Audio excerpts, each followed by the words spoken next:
It can be frustrating when you're searching for a new career and you hand in 10, if not hundreds of applications, and you don't get one call back for that interview.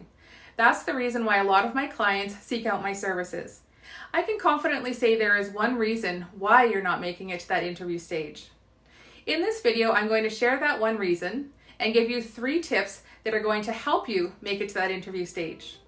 If we haven't met yet, I'm Michelle, and I'm the Saskatchewan career coach who is passionate about getting you into a career that you love.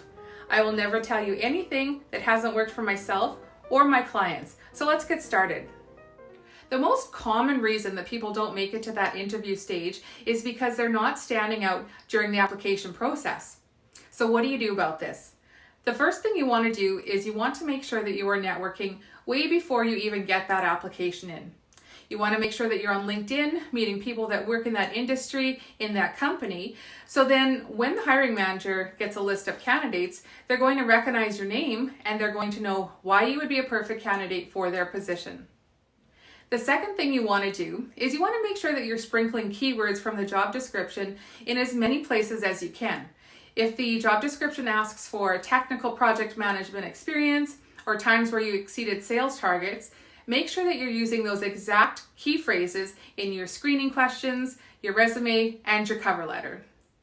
The third way to stand out, and this is probably my favorite because it really was a game changer in my career, is you want to make sure that you are not boring.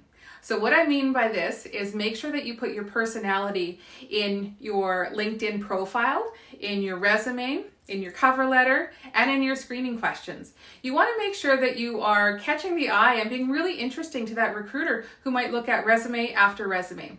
I'm going to give you a couple of examples. Let's head over to my LinkedIn page. You want to make sure that you have a complete LinkedIn page before you start searching for jobs. A lot of companies are actually looking at your LinkedIn profile before they decide if they want to bring you in for an interview. Make sure you have a nice banner in the background, a clear professional picture, and then you can either put your job title or you can make it a little bit more interesting like I do with the dazzles and then an interesting title. This profile has actually gotten me a lot of views on my LinkedIn. Your LinkedIn profile is like your professional Facebook, your resume, and your business card all built into one. You want to make sure that it's engaging and exciting so that people keep reading the different sections. As an example, when I explain what I do in my current position, I make it very conversational. So I say, I took a risk to go after my dream job and it paid off. I get to directly manage projects that move Indigenous talent into great careers. These are ways to make your profile more exciting, and again, people are going to keep reading it because it doesn't sound like everybody else's. Don't leave my video yet. I've got a couple other really great tips. This is your About section in your LinkedIn profile. Again, you want to make sure this is conversational, exciting, engaging, and not boring. You don't want it to sound like everybody else's profile.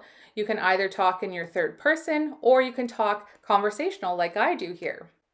Feel free to head over to my LinkedIn page and you can read some of the tips and tricks that I use to make my LinkedIn more exciting. The second example I'm going to show you is in your resume.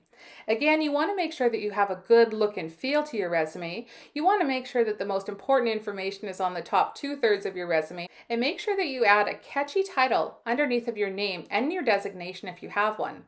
For mine, I say I'm an HR leader specializing in Indigenous engagement because Indigenous engagement is a word that is used in a lot of job descriptions. So this is going to stand out for recruiters. You want to make sure that your professional profile is a really good descriptor of what you do in all of your positions combined, and you want to make sure it's tailored to the job description. And when you're writing about your work experience, again, you want to make it conversational. Resumes don't have to be formal. They can be whatever you want them to be, as long as they're talking about your accomplishments and why you'd be the best person for the role. Those are my 3 tips that have worked for many of my clients. Some of my clients have actually handed in the same application to the same company over and over again, and the only time that they actually got a call for that interview was after we worked together using some of these tips. If you liked what you saw today, make sure you subscribe to my channel so you're getting the most up-to-date career information.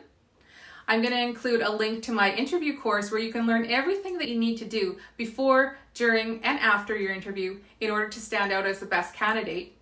And then make sure you're following me on my social media and on my webpage, brooksinterviewcoaching.com. I'll see you at the next video.